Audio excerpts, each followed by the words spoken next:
Hi, everybody. Welcome to topic number 5, frequency distribution. So I'm going to introduce a few more words here. So what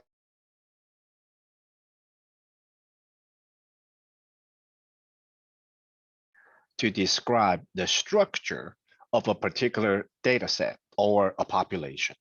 Okay, so this word is used, um, quite a bit. Okay, so the word distribution can be used, describing like a table, or sometimes I use the word distribution when I'm looking at the graph. Okay, so a frequency distribution is a display, like a table, like I just said, of values that occur in the data set and how often each value or range of value occurs.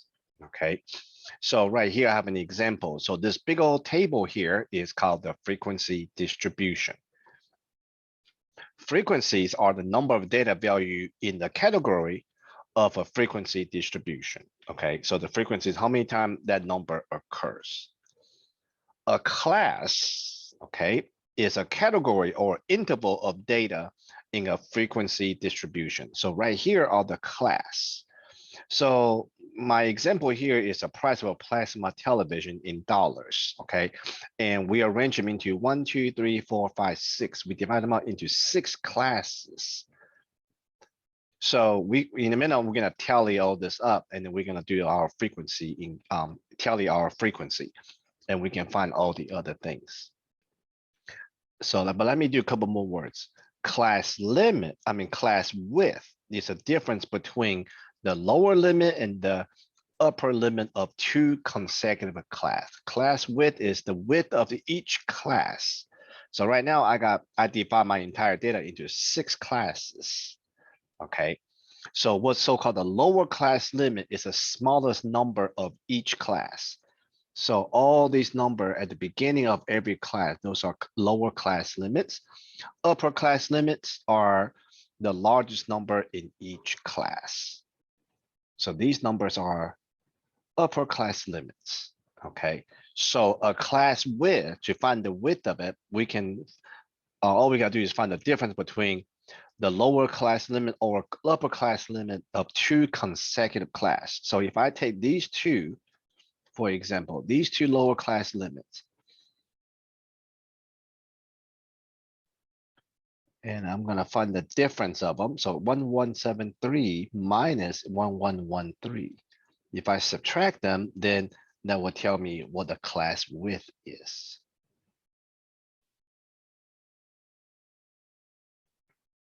Which is 60. The class width is 60. Okay. All right, so I'm gonna do some tally here for this example, and then we'll continue. All right, so 1435. 1435 is in which class? 1435 gotta be in the last class, right? We'll tally that.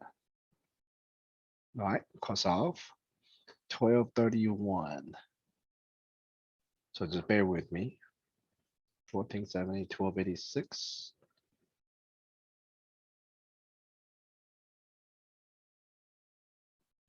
1440. 1167. 1338. 1329. 1230. 1323.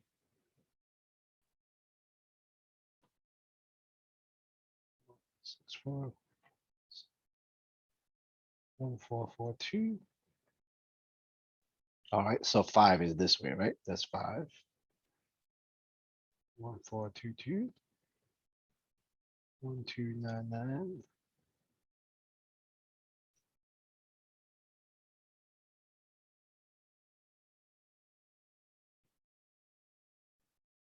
1341.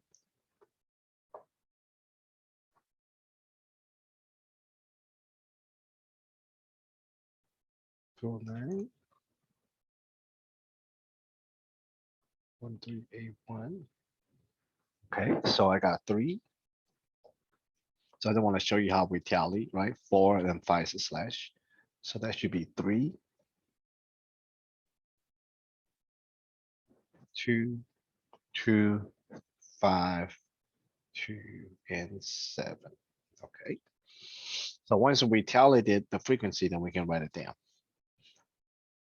All right, what is so-called the class boundary are the number used to separate the class.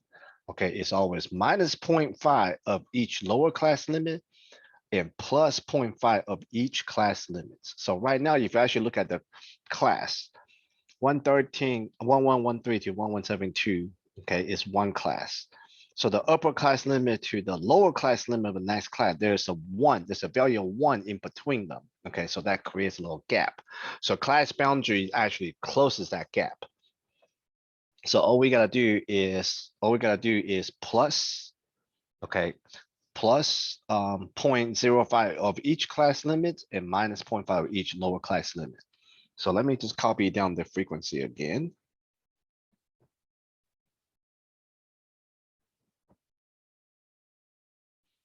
So class boundary of the first class, okay, so that will be, I will take the upper class, okay, and then plus 0.5, so that will be 1173.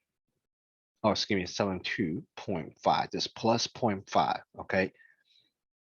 So the next class, I'll do the same thing. I'm gonna take all these because now think about this. The class boundary for the next class got to be lower class limit minus 0.5, which is the same as the class boundary of the first class. Okay, so these boundaries are are specific numbers. So basically what's gonna end up happening here is we're gonna draw pictures. Okay, so where there's no gap in between each bar. All right, so between each bar, that value right there is the class boundary. Okay, it's a class boundary. So for my very first class, this boundary, this number I'm looking for is 1172.5. So now the next one will be the next two class 2 and class 3. What is the boundary of that number? So that means I will take the second class, upper class limit, and then plus 0.5. We'll do that for all these.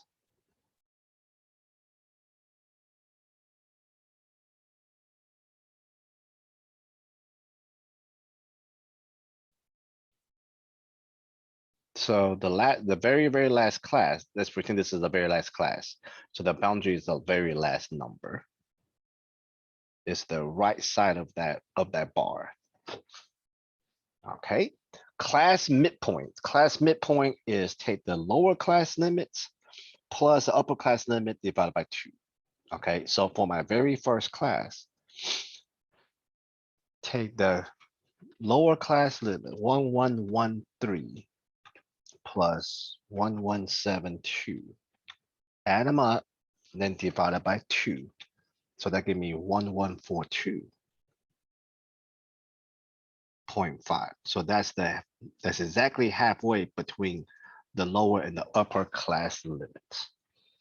Okay, we can do the same thing for the rest of it, or we can use the idea of a class width. The width, so basically class midpoint is basically the middle of these bars I'm going to draw, right? So the class width, so from the middle of this first bar to the middle of the next bar, the width is always going to be 60. So I can just add 60 to it every time.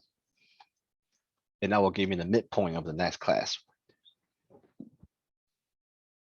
Oops, sorry.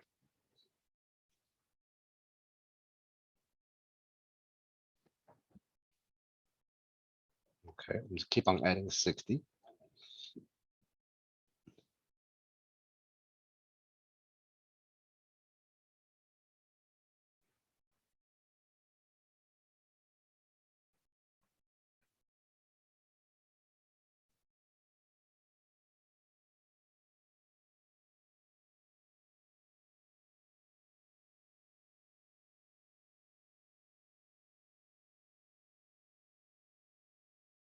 Okay, that's how we find the class midpoint. All right, what is so-called the relative frequency distribution? Okay, the word relative you add the word relative in front of the frequency distribution is referring to the fraction or percentage. I mentioned this wording this before. We don't quite use the word percentage. We use the word proportion. Okay, proportion is basically percentage in decimal form, and those decimal can also, of course, convert into fractions. So relative frequency distribution is a fraction or percentage or a proportion of a data set that falls into a particular class and is given by the number of frequency divided by lowercase n. Lowercase n stand for sample size. Okay, lowercase n sample size. So I'm gonna use up here. Okay, so my relative frequency of my first class, I got 3 frequency all of what? All of what's my sample size? Well, if I add them all up here, okay, or I can look back up here. This is 3 times 1, 2, 3, 4, 5, 6, 7. I got 21 data points. So my n is equal to 21.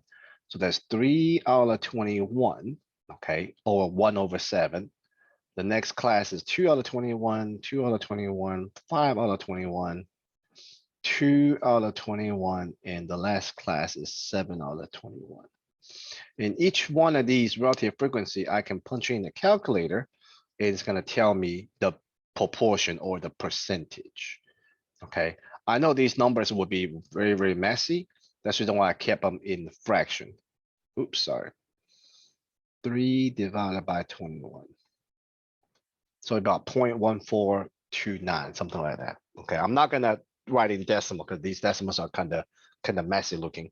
So I'm gonna keep them as a fraction for right now. But each one of these has certain percentage, right? So I can divide them in my calculator and times 100. Then that will convert. That will tell me exactly how many percent that is. So we mentioned that before. How you find percent is take part divided by the whole.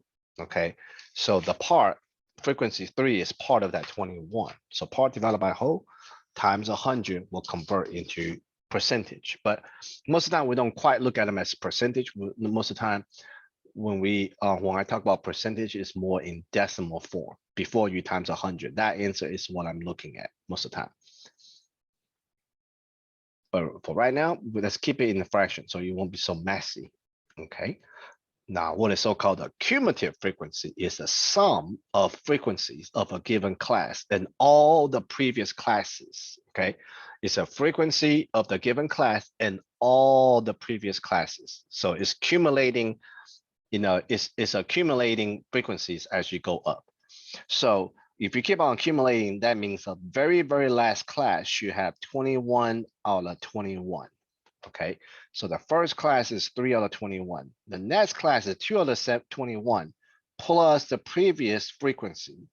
Okay, plus plus a frequency. Sorry, these are cumulative frequencies, not relative. The word relative is what I will put in the fraction. So if it's cumulative frequency, I just look at the first column, the frequency. So the cumulative frequency of the second class is the second class plus the previous class. So that will give them 5, right? The next class will be 2 plus 5, which is 7. The next one, well, the next one should be, this is 2. Oh, hold on, froze.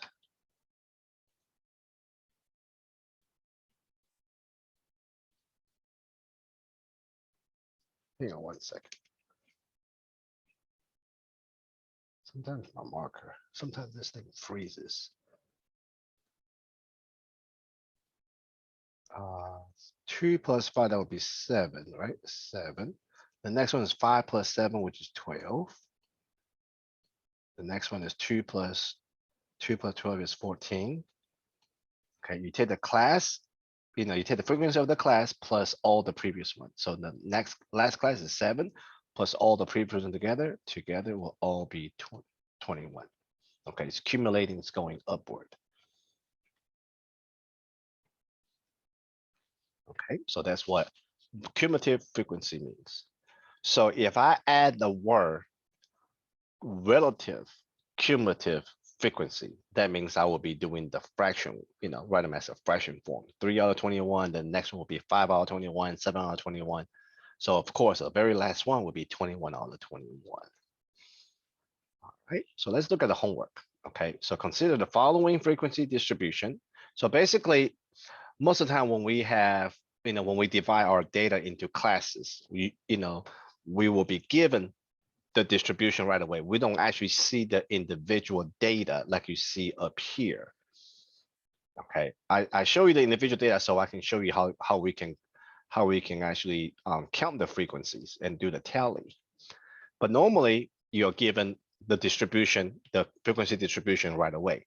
Okay, so find the lower class of the third class. So 1, 2, 3, the lower class of the third class. Find the upper class of a fourth class. Okay, so all you do is just enter this into your homework in D2L.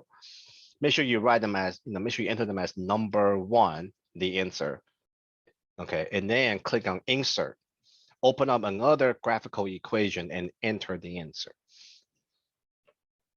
All right, determine the lower class boundary of the second class, lower class boundary. So what lower class boundary? So that'll be minus 0.5. So the minus 0.5 is really referring to whole numbers.